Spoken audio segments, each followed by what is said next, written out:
Well, hello, everybody. Welcome back to another edition of The Bader Show. I'm your host, Mark Bader. This is episode 476, and if you can't tell, we're in the new studio. Really pumped about this, the new Flow Sports studio, and the first ever Bader Show here. Excited. Man, it's postseason. We got conferences just ended. We're a week and a half, just over a week away from NCAAs. And I thought it'd be a good opportunity to bring on a head coach of Virginia Tech, Tony Robie. They were the ACC champs back-to-back 2 years in a row, and they got things rolling in the right direction. Let's bring him on. Tony Robie, thanks for joining us today. How are you? I'm great, Mark. Thanks for having me. Honor to be on, and honor to be the first guest in your new studio, buddy. I hope you're well. Hell yeah, I'm great. I appreciate it. And I was just joking before we started about how, kind of back in the day, Flo was like a guy and a camera and just running around, whatever. I know you were kind of part of that, right? And I want to bring up this video because you guys just won your second ACC title. You've qualified 10 for this NCAAs. You got a good thing rolling. You got a great class coming in. It's like, wow, you guys are like, you're rolling, right? It's not like on autopilot. You still work to do constantly, but you've made the success. And so I want to go back to, this is a video, I think this is the first interview that we have of you from 2009 on FloWrestling. And I just want to get a little snippet of it, let you hear it, and then compare where you were then to today. So, Greg, let's... Well, obviously I think let's get that louder, Greg. We're looking towards the ACCs, and our goal as a team is to win the ACCs. And beyond that, we want to take a handful of guys in the national tournament with the new qualifying system. I think we can do that, whereas in the past we've been a little bit limited. But we want to start getting some guys on the stand at the NCAA tournament, and ultimately that's what our goal is. So ACC champs to the team. What did you guys do last year?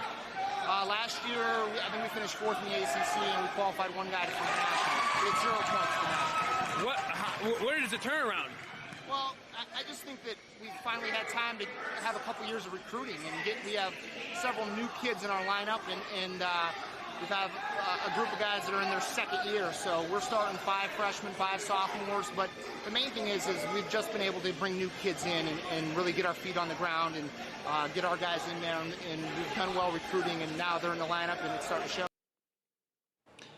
So, 2009, you're saying we took fourth at a big ACCs last year. We hope to qualify, a handful of guys to nationals. We only qualified one last year. I mean, that's a stretch from where you are today as far as what you guys are accomplishing. But when you look back at that video, what do you think, feel, and remember from that era where maybe you were just starting to get going? Yeah, well, that's a great video. Wow. I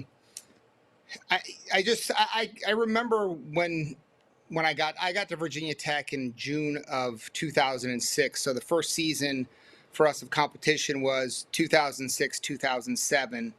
And everybody kind of remembers the story then.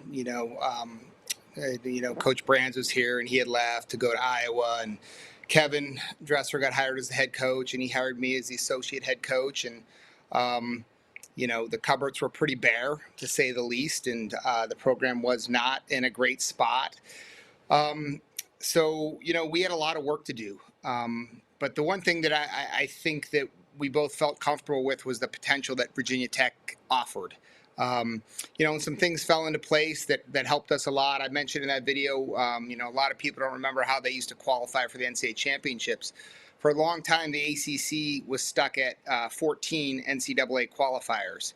And then they changed the system right around that time, where the qualifiers were allocated based on current year data as opposed to historical data, and it made a huge difference, especially for our conference. So I think it's a indication of how far our conference has come, the ACC, and how far our program has come. And I think it's a factor of just a lot of hard work. I say this all the time: when you stack a lot of really good days on top of each other of work, and you do it for a long period of time. In this case, 20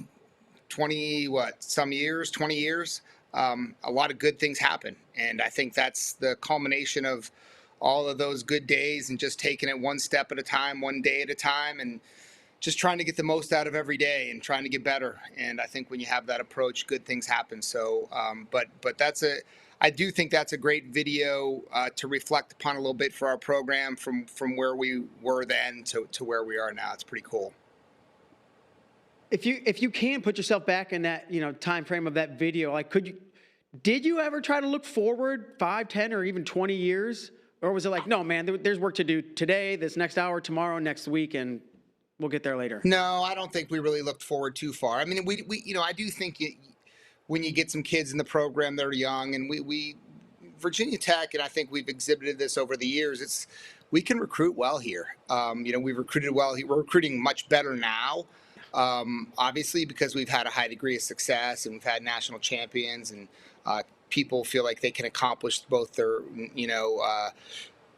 international goals here and then also their NCAA goals here. So that's helped a lot. But even back then, there was a lot to offer. It's a great place to go to school. It's a great place to live. We bring kids on campus and they really fall in love with the place. So you saw the potential. And early on, we brought in some recruiting class. We had a guy named Peter Yates. I don't know if you remember that guy. He was pretty dang tough. Ended up being good. And a kid named Jesse Dong and Gerard Garnett and a bunch of young guys that, probably weren't like, top 5 in their weight class nationally, but they were pretty good high school wrestlers, certainly an upgrade from what we had. And you look forward to those guys maturing and getting better and then being able to contribute. When you understand that's going to take some time, they weren't at the level where they could step in like Aaron Seidel and just immediately have an impact. But we knew they were going to be good. And we knew, if we could really just instill the mentality and the work ethic and the lifestyle that we knew it takes to be successful in our sport, that they could have some success. So it was tough getting through those first couple years. I remember some dual meets that were really, really painful, and it's just like anything else. So, man, you got to persevere. And when you persevere and you work hard, good things typically happen for you. I've mentioned this other times when people have similar situations, but, I went to Missouri. My first year was Brian Smith's first year, and we endured probably a lot of the things you're talking about, where it's like changing the culture and working hard. And it took a long time till the actual winning started. And this funnels into my next question, because I think a turning point for Missouri was Ben Askren, right? Like, they were getting good, and okay, then he came and that was a turn. Was there, it could be a person or an event or a year, or was there ever like a turning point for you where it's like, oh, we turned the corner? I feel like, and maybe not, it can just be a steady progress going up, and that's fine. But is there ever, like, not a necessarily defining moment, but a turning point or something that? Yeah. First, a quick story to tell you where the program was at when we got here. So I don't know if you remember at the NCAA's, they still may do it, but everything's digital now. They used to have the bracket sheets, right? You'd get the brackets, or they'd give the coaches the brackets, and it had all the weight classes, and then it had the team scores on the front of the bracket, right? So our first 2 years at the NCAA's, we had 0 points. And then they do all the teams that have 0 points alphabetically. So we were like the last school. We were the last team on the bracket 2 years in a row. So you're literally out of there. The dream is over at the NCAAs on Thursday afternoon, I think, or Thursday night maybe. It has come a long way. But as far as a turning point's concerned, I do think there was maybe a few moments as a team that were, I would say hurdles, right? Or stepping stones is kind of a good way to approach it. There was one year, and I can't remember the year, but we wrestled the National Duals, and I think we got to the finals of the National Duals. We beat Wisconsin, who was really good at the time. We beat Oklahoma State, who was obviously very good. So that was a huge kind of, I think, that was a huge moment for our program in terms of people maybe taking notice, right? Like, hey, Virginia Tech's getting better, right? And then you look back at some individuals that came into the program and really elevated the status of what we were doing. It literally, it took us till 2009, I think, to get our first All-American, a kid named Chris Diaz, who placed 7th at the NCAA's, I think. And then Peter Yates, who I mentioned, was a 2-time All-American, got to the semifinals. So those were, is looking back, that's not significant now for where we're at, but back then it was significant for where we were. Peter got to the semifinals. He took 5th one year. He took 4th one year in a really, really good weight class. He was good enough to win if he would have been in a weight class that didn't have a bunch of superstars. And then you get Devin Carter And I think, if I think I have to point to one guy that really kind of elevated our program in a lot of ways, and I've said this a million times, it was Devin Carter. Not only because of the success that he had on the mat, but just the way he carried himself and how he competed and how he trained and how he kind of just elevated everybody around him in a sense that, man, like this, if I got to do what this guy's doing kind of approach, right? Probably similar to what Ben was at Missouri, and Devin didn't have the kind of career Ben did, but he was awfully dang good. So those are some individuals and some moments where I think, we certainly elevated. And then when you get your first top 10 finish at the NCAAs, I think that was a big deal too for us. And I can't remember, that might have been 2012, maybe. I'm not sure. And then we got a trophy in 16, right? And then you kind of get established. For sure. Man, you say these names, Devin Carter. I think those are my earlier days at Flow. Underhooks, right? Underhook throw-bys. And I think it was 2011 when you guys beat Oklahoma State at the National Duals. That was in the Cedar, the UNI Dome, if I'm not mistaken. Yeah, that was big. I was there. I remember that was huge for you guys. So impressive. And that kind of segues into this next one. I want to talk about National Duals today or this year. Curious your thoughts, because I think, did you wrestle two teams twice, like Minnesota? We wrestled once, Minnesota, but then we wrestled NC State, who we wrestled again throughout the course. That was it. You wrestled NC State earlier. Yeah. You wrestled two teams. Yeah. Just your thoughts on the tournament, and that for you guys is like, did we want to wrestle these teams both twice or not? Anyways, go ahead. Listen, I thought it was a great event. Kudos to Paycom. They were first class. Really, well run, professional. Event where the athletes, the coaches were all treated really, really well. It was obvious they put some money into that event. So I from that standpoint, I thought it was great. The competition was great. The venue was great. The atmosphere was good. I think it was kind of somewhat of a simulation of the NCAAs. You can't duplicate the NCAA Championships, but for us, we wrestled 5 matches, and that's 5 matches in a little more than 48 hours. So it was tough, and we have a lot of young guys in our lineup, and we're still trying to figure out our lineup at that particular point.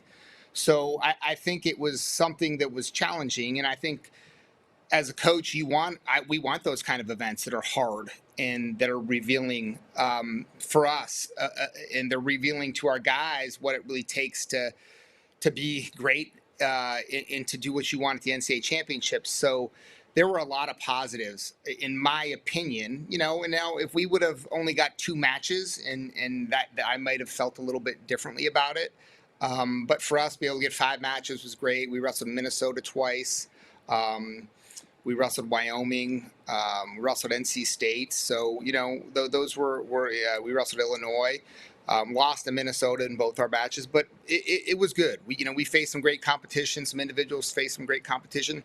My one concern, I've said this before with the National Duals, is I worry that it's going to make, at least for us, potentially scheduling really good out-of-conference dual meets a little more difficult. I think when you're in the Big Ten or you're in the Big 12, and now you have your in-conference schedule plus the National Duals. Do you really want to come and wrestle, Virginia Tech or NC State or some of these programs out of our conference that are pretty good? So that's the only downside that I've seen so far, and we're kind of experiencing that a little bit right now. Just having a hard time finding a really good out-of-con. We always like to get something, somebody big to come into to Castle Coliseum for our fans every year. We were able to get Oklahoma State this year. So hopefully we can continue to do that. Do you guys think you'll be back next year?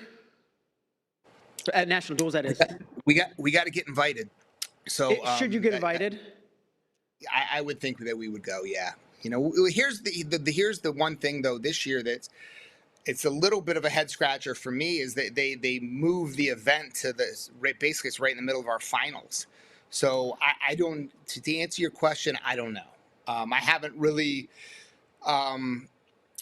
put as much thought into that maybe as I should have. I will as soon as the season's over. But that presents some potential challenges for us because kids do have to go to school here and go to class, and finals week is challenging. Sure. So do you typically like address next year's schedule like right after the season's over? You do it over the spring and summer, or just all that? A little bit of both. Yeah. I mean, we kind of play with it during the season. I don't think anybody's like really dialed into it.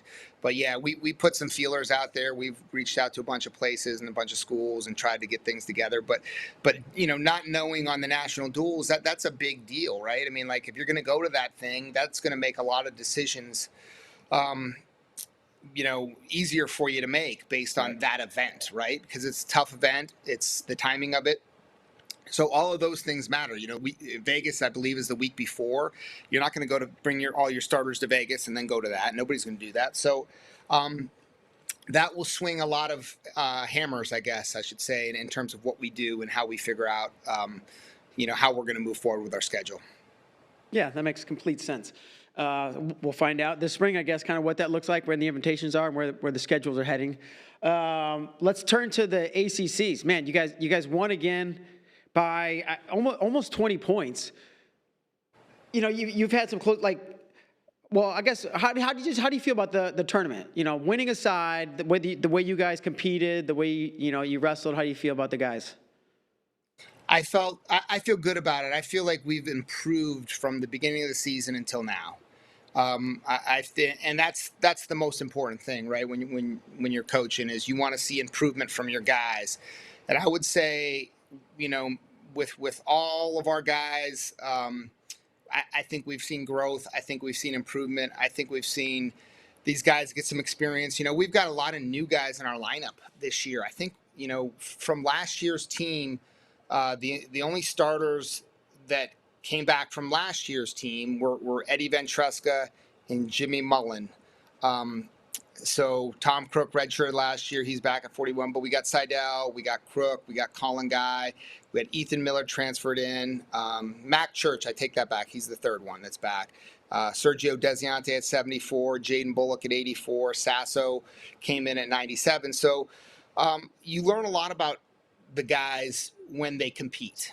And I think that's when you can truly help guys improve, is, by watching them compete and evaluating them throughout the course of the season. And so for us, there was a lot of unknowns, I guess I should say, with new guys and with transfers. And I think, as we've gotten to know these guys and gotten to watch them wrestle and learn a little bit more about them, personally, from a wrestling standpoint, we've been able to help those guys improve a little bit. Aaron Seidel has been lights out. Obviously, you recruit a kid like that, he's good. You expect success from him. Did you expect this much? Are you surprised at all at the level of success he's having, the amount of success, and kind of not completely dominant, but a lot of dominant wins? I mean, listen, we knew he was really good. Right.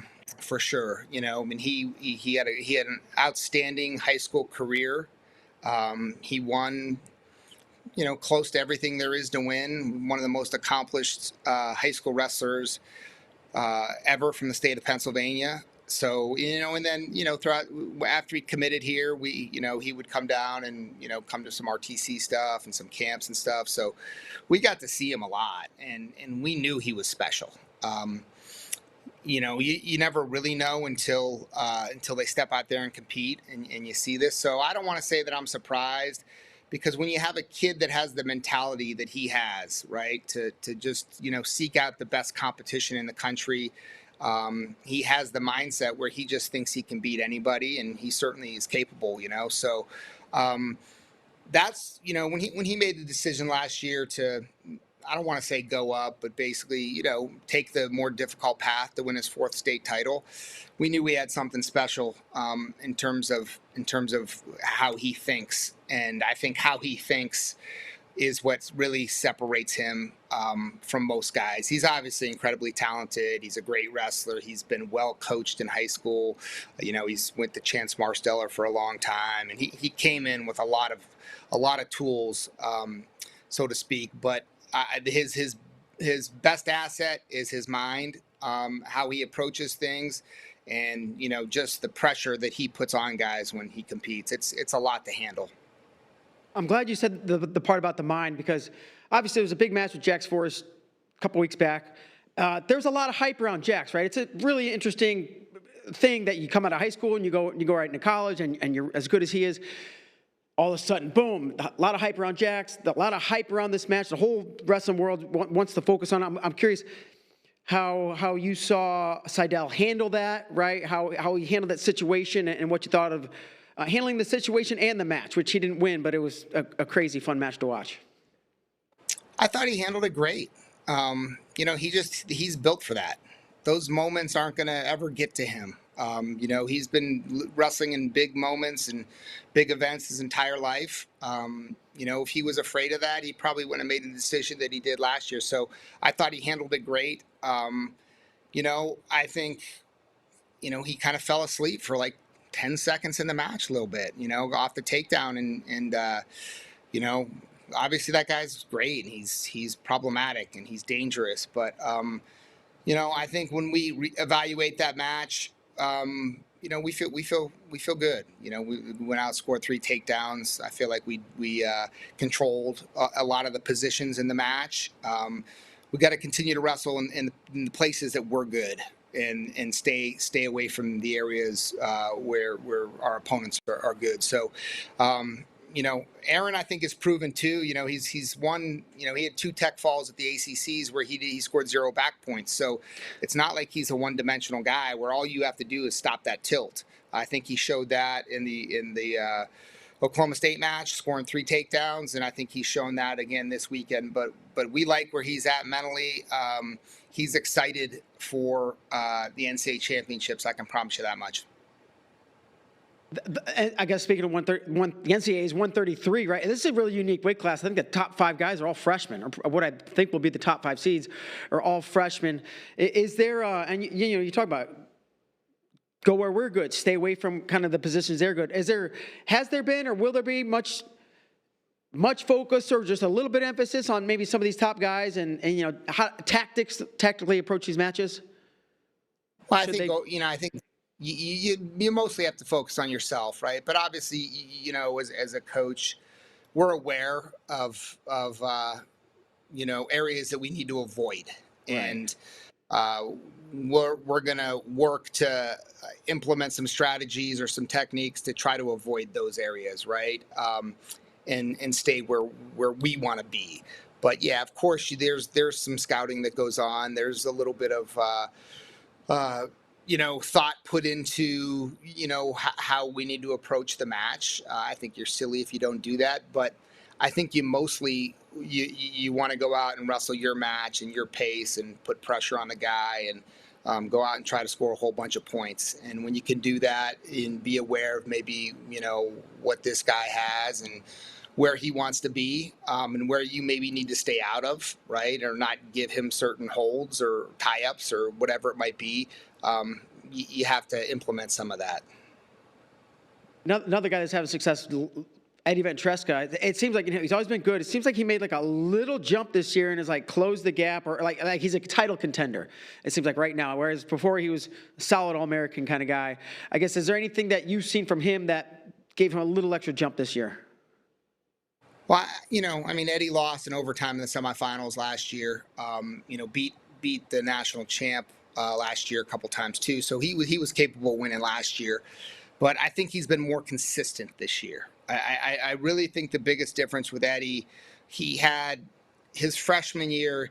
He was an incredibly talented kid. It was obvious. It was easy to see, and but he wasn't consistent, and maybe how he prepared and his lifestyle and all of those things. He was young, and I think he's matured a lot, you know, and I think that's the biggest difference with Eddie. He's become a professional, and I can't say his first 2 years here he was maybe as professional as he should have been, and he's to the point now where every detail is considered and thought about in the way he lives and the way he sleeps and what he eats and all of those things. So I think that's the biggest difference, and that's made the biggest difference from Eddie. And he's just, again, you know, he's stacked up a bunch of really good days and he's gotten better.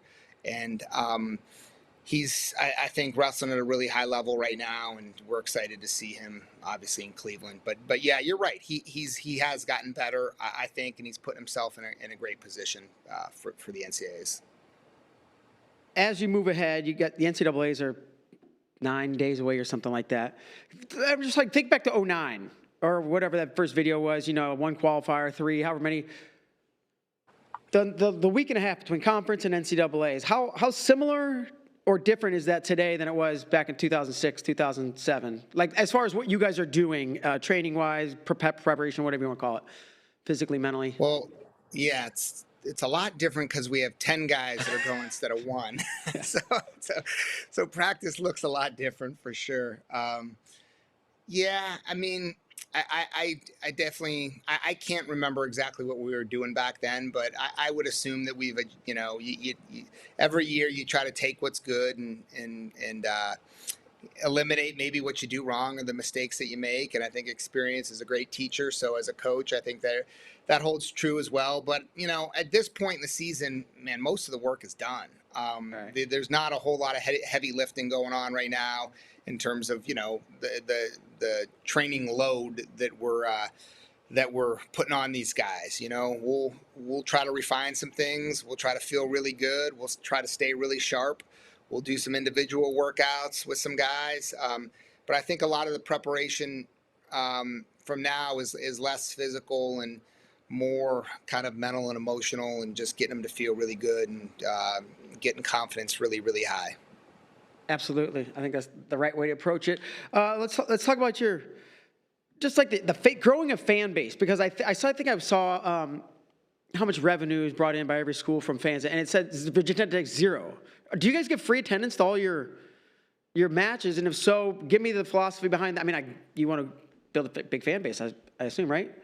Yeah, we do, and that's a great question. And yes, currently all of our matches, except for the ones in the Moss Arts Center, are free, and it's been like that at Virginia Tech since I've gotten here.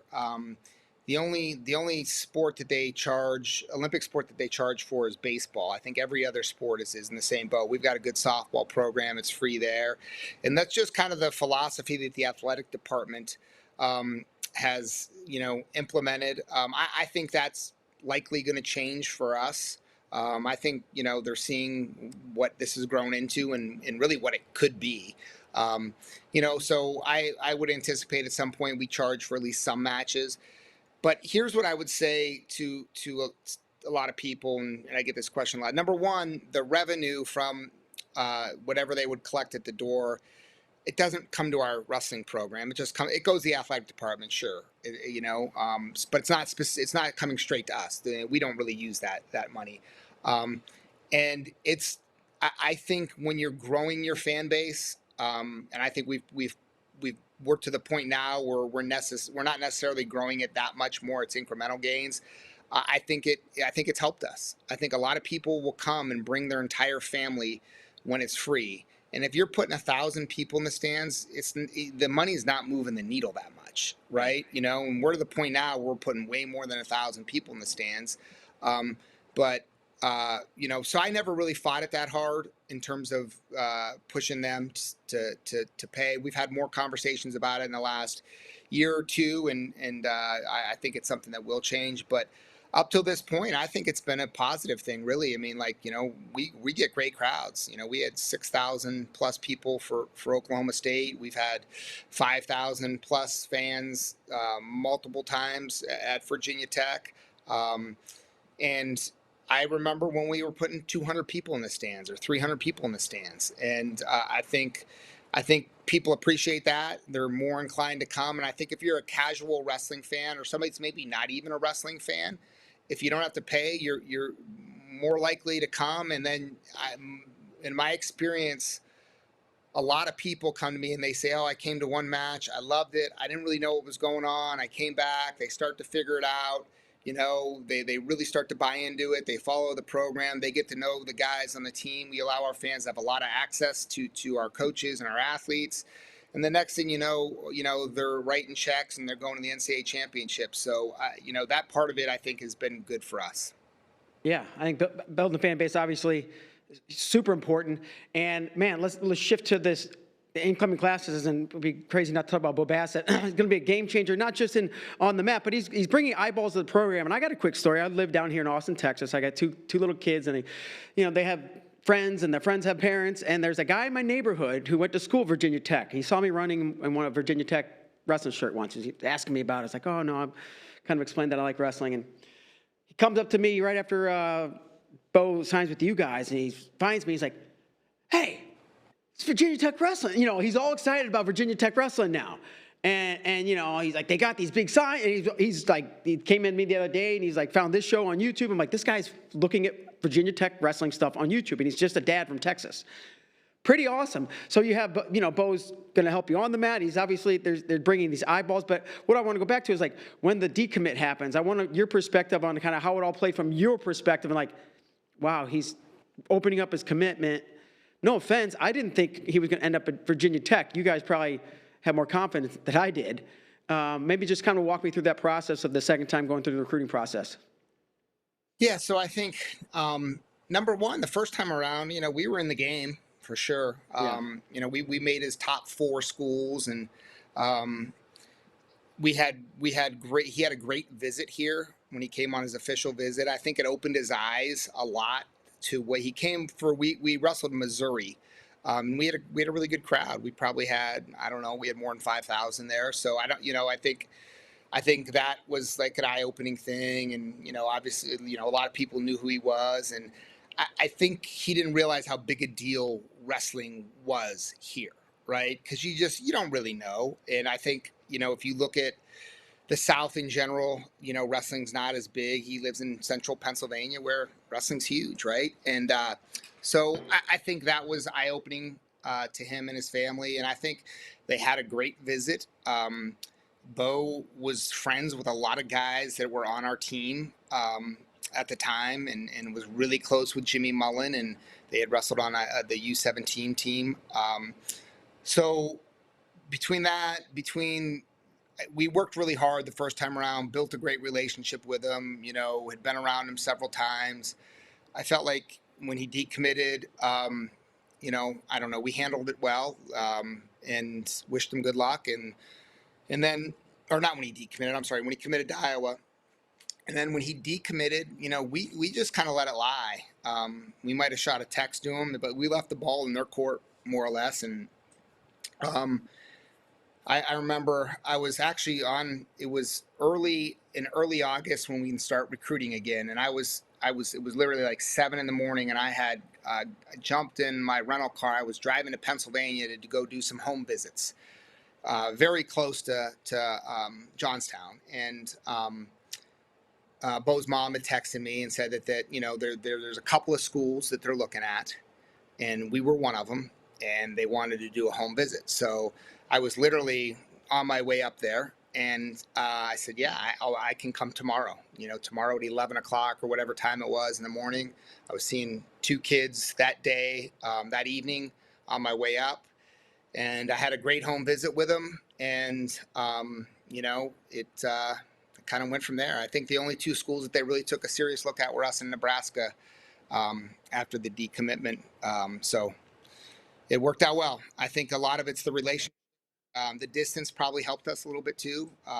You know, it's drivable. It's about 5 hours, but you know, our staff worked really hard to develop a relationship with Bo and his whole family. So, you know, I think that we were rewarded because of that. Fantastic. Do you remember, if you care to share it all, if not at this time, one, like how that visit went, and any specifics? If not, do you remember how you felt coming out of that visit, leaving the house, like, wow, I feel good about this? The home visit? Yeah. Yeah, I felt good about it. Yeah. I actually came back, and I'm not like, I'm not like some people are like overly optimistic about those things. I'm pretty realistic. I wouldn't say I'm negative, but I'm realistic. And I thought we were going to get him. I told my coaches we were going to get him when I got back. So it went really well. We connected on a few things that were, you know, beyond wrestling, that I felt like it was like you could feel a real connection. So I felt pretty good about it. But recruiting's always a roller coaster, so you never know. Sure. Now you have a good problem, but you have a potential log jam, right? Kind of the light middleweights. Is this just something you let the summer come and you figure it out? Yeah, I think so. We gotta obviously, yeah, we do. We got a lot of really good guys that are pretty close in weight. So we'll play it out, see how things shake out. We got guys that are trying to make the world team too at different weight classes. That may factor into some things as well, if they make the team and if they got to hold their weight down. So who knows? It's hard to say. It's good problems to have. We got some great guys that will be in our lineup next year and for the foreseeable future. So that's kind of the way we're looking at it. And we're probably going to do what's, my philosophy has always been to do what's best for the individuals. And, we're going to hopefully we can squeeze everybody in there and get everybody in the lineup. But there's guys that have red shirts too, if not. We've seen other schools deal with overloads of good people and make it work out. So I'm sure that's something you guys will be able to handle. Another thought that occurred to me is like, back to, I guess, the Jax Forrest plan, if you will, like guys leaving school a semester early or whatever. Is that something you would ever consider with a recruit going forward? Maybe ever doing something like that since we've seen it happen and work? I would say it would be on their terms. I would recommend it, but I would want it to be their decision, as a parent. I think there's a lot of, it's a pretty cool thing to do for sure, but I also think there's, the parents have to be comfortable with it. And, having your kid at home for another 6 months or a year you don't get that time back. So, that's not really, wouldn't be my decision to make. I would ultimately defer to the parents on that. But if it made sense, certainly I think we would recommend it and talk about the positives and the negatives of it. And, if it made sense for it to happen, then yeah. But I think every situation and case is different, right? And there's not a lot of guys that can do that. Number one, right? So yeah, for sure. Those conversations are few and far between. Yeah, that's fair. Okay, as we move along, we're kind of into the back stretch here, but I have a few different little games we like to play. These are no pressure. You're not gonna. But the first one, Coach, I just got a quick. This is an easy question. Well, maybe not. But AI is kind of weaving its way into our lives. This is a personal work, whatever you want to call it, question. Tony, do you use AI, or how do you use AI? As simply or as complex? I wouldn't say I'm complex with it. My oldest son's like a finance major at Virginia Tech, and he's using it and all these Excel models and like crazy stuff. So I'm pretty simple with it, but I do use AI. It's a great tool to have. It helps you figure some stuff out. Helps you. I think it can improve a lot of things in the way that you do things, and so yeah, I use AI a little bit. Can you give me one example? It can be downloading music. It can be helping you organize, whatever. It can be asking questions.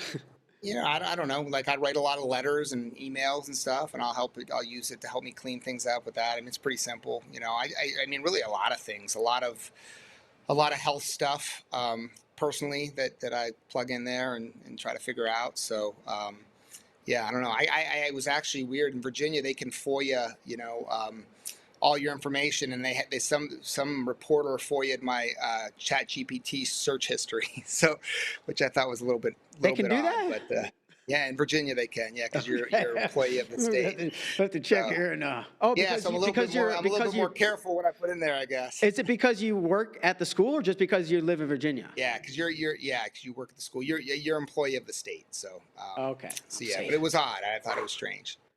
Okay, well, it's good. And I like to keep asking that because I think that the answers I get over time are going to change. But that's about how I use it, too. And I was curious how you use AI. So, okay, Coach, next one. This is called Sweat It Out.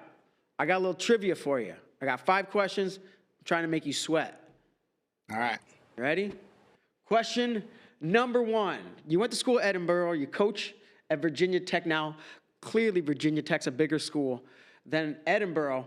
But are there more students at Edinburgh or academic staff at Virginia Tech? I bet you there's more academic staff at Virginia Tech than there are students at Edinburgh. That is correct. About 2,900 VT, 2,000 Edinburgh. Okay, same 2 schools, similar question. Which school was founded first, Edinburgh or Virginia Tech? Virginia Tech was founded in 1872. I'm going Virginia Tech. Sorry, Edinburgh, 1857. This is according to Wikipedia. Okay, 1 for 1. Here we go. Wrestling question. Virginia Tech. Who was Virginia Tech's first All-American? Division I All-American? Ah, dang it. I don't know. Yeah, I will not know Division II. I know who the first Division I national champ was, Sean O'Day. I think the first. No. I'm sorry. I said Edinburgh. Did I say Edinburgh? I meant Virginia Tech. I said the wrong one. Who was Virginia Tech's first All-American? I think I said the wrong. Yeah, I'm asking about Virginia Tech. Hang on 1 second. Oh, no, that's cheating. Brandon Glover. Number 2, though. Hey, listen. So number 2 is funner to talk about. Let's do it. Josh Feldman was number 2. Okay. And that's Nick Feldman's dad. He was the second All-American at Virginia Tech. Yeah, there was only 6 All-American in 2007 when me and Kevin came in. I think had only been six guys that ever All-American at Virginia Tech, something like that. Very low number. But Brandon Glover was the first. And Nick Feldman's dad, was his dad a heavyweight or big guy? Yeah. Josh Feldman. Josh Feldman. Okay, that was 3. Number 4. What's the most amount of points Virginia Tech ever scored at these NCAA championships? You said the year earlier, but you didn't say the point. 2016, I want to say it was 84. 82. Boom, 86. 82. We got it. Final answer. I'll take it. You said it. This is play a little differently than Who Wants to Be a Millionaire. You just have to say it at some point. I'm close. Right. I'm actually surprised I was that close. I'm not a numbers guy. Oh, well, this one's another number. Virginia Tech, you guys just qualified all 10, right, for the NCAA Championships. Get it together, Mark. How many times have you done that? Qualified all 10? 4. Boom. Nailed it. What are you, 4 out of 5 on this one? Okay. That's great. You did great. Two more little games here, if you will. This one's really easy. Sure. Tony Rope, go ahead. You got something to say? No, I was going to say, I think my success with that, little game we played is indicative of that Edinburgh education that I received. Okay? Yes. Encouragement. Actually, it's called something else now. It's called like Pennsylvania West. Is West that right? Penn. I think it's like West Penn. Penn West. Penn West, yeah. Yeah. Okay. Where's my logo? Okay. And this really easy, Tony. Who's your all-time favorite wrestler?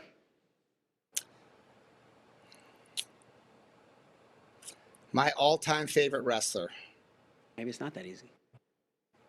Man, that's this is hard, I guess, a little bit. So I didn't really follow wrestling before I got to college. The first time I watched a wrestling match, college wrestling match, I was wrestling in it. So I really knew nothing. That's a true story. There's no way to watch back then. Yeah, there's no way to watch, really. But I don't know. Ryan Bertine, I'll say. Yeah. Coached him in Michigan. He's a good friend of mine. Him, Josh Koscheck, just guys that I think when you're young and you're coaching and you're scrapping with these guys all the time, you get like this. It's a little bit different relationship that you develop with the guys. So those were 2 guys early on in my career that I just spent a lot of time like wrestling with them, and still have really good relationships with both those guys today. So, 2 guys are just, I have a lot of respect for. Sure. Do you scrap much? Do you put shoes on a roll? Do you drill? Do you spar? No, not much. Not much.